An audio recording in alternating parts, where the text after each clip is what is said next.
Hey yo, what's going on with the viewers of the tube? Tyler here of Chico Crypto, coming to you not live, not in the studio, but out in the backyard for a candid video to start this week once again. And Bitcoin not looking the greatest to start the week. So we pumped to 24.5k by Saturday and everything was looking all gravy, baby. But since then, day by day, Bitcoin has been deflating down. We're sitting at about 23,000 as of right now, having a nice little pumperooski. But yeah, I was wrong about Bitcoin last week, but it's starting to feel like last week was kind of a fake out pump and we haven't seen the worst of it yet. So what isn't good? What aren't most people prepared for? Well, miner capitulation, you guys. I've been talking about it for some time, and the miners haven't fully capitulated yet like previous cycles. In previous cycles, there was a lot larger drops in the hash rate as well as a lot larger drops in the network difficulty. So if Bitcoin breaks below 20,000 again, many miners are going to be forced to shut off. And that's kind of like a self-reinforcing loop. The lower the price goes, the more miners shut off, the more they have to sell, the lower the price goes. So if BTC stays below 20k for a good amount of time, it's probably going to dip further, and it could dip down to as low as 15 to 14k. I've been saying my bottom prediction for this cycle is around 14k for some time. And if that happens, yeah, we're going to see a mass capitulation. I mean, the hash rate will dip significantly, and the network difficulty will dip pretty dang significantly. So if you guys didn't know, we got to talk about what could cause this just besides the Bitcoin price going down. You know, there has to be a domino that falls. So who is the domino that could be falling? Well, that is Babel Finance, as they are on the ropes as we speak.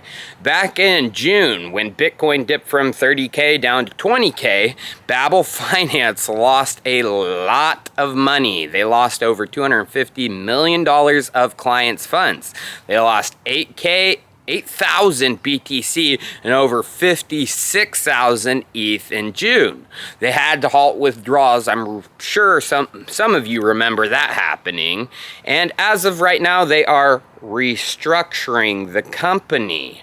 So why is this bad? Why would they be the domino that falls, causing a mass capitulation of the miners?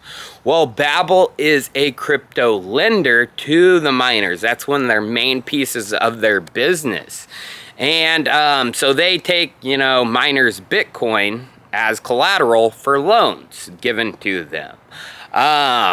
And actually, as of January of this year, they were starting to take Bitcoin, or it might have been January 2021. They started taking Bitcoin miners, the actual machines, as collateral for these loans. So if Babel blows up, which is still highly possible, I mean, there's actually leaked recordings of their founder, I can't remember his name, actually saying that, yeah, we use client savings. They almost went under in March of 2020, and the founder basically said that their clients' funds saved them. So they are using clients' funds, maybe possibly machines, to save themselves. So if Babel blows up, so does a large chunk, a very large chunk of Bitcoin miners, especially over in China. As we know, China isn't out of the mining game. I think there was a report put out a month ago that showed that China is now back to the second biggest country mining Bitcoin once again. And I called that out as bullcrap when it happened. I was like, no way, China's getting out of the mining game. But regarding this miner capitulation, there was a analysis firm, especially for the miners, Blockware Intelligence, and they put out their mining report for last month, or for July, and this is what they said. They were looking at on-chain data and saw that capitulation, minor capitulation was happening, hash ribbons, all these different on-chain analytics. And at the end of their report on the miners, they came to the conclusion that capitulation, minor capitulation, would end, guess what, sometime in August or September of this year, which I have been saying for the longest time that this will be the bottom. It will be around that time Bitcoin will bottom out. So if you want to check out that report, the Blockware Intelligence report, it's down in the description.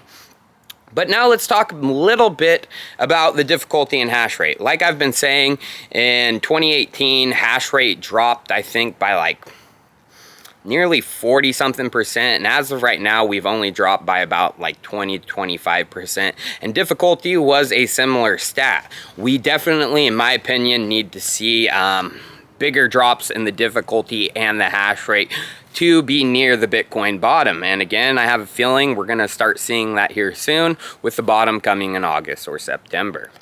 But now let's talk about some things in the crypto space. So, a bridge, another big DeFi hack has happened. This is very bullish for Polkadot, as their XCM cross-communication protocol can't be hacked, or shouldn't say can't, but as of right now, it won't be hacked. The Nomad Bridge was actually hacked for $190 million. And what's special about the Nomad Bridge hack is actually it was a decentralized robbery. So what happened? Well, the attacker threw their transaction to take some, cryptocurrency out of the bridge, and it worked. Well, people started figuring out that you could just copy and paste their transaction and add a new address, and it would actually siphon funds from the bridge and put them in your wallet. The news of this started to spread on Discord, and people were saying it was happening, and the whole $190 million got siphoned out by many, many different people. So basically just a copy and paste, and yeah, you could have siphoned some funds out of this bridge. Of course, do not do that. That is freaking stupid. Nomad has basically said they're putting all information forward to law enforcement agencies. Do not participate in decentralized robberies, but it's just interesting to see this was the first community-based robbery in cryptocurrency. The next thing I have to talk about is something pretty dang big coming.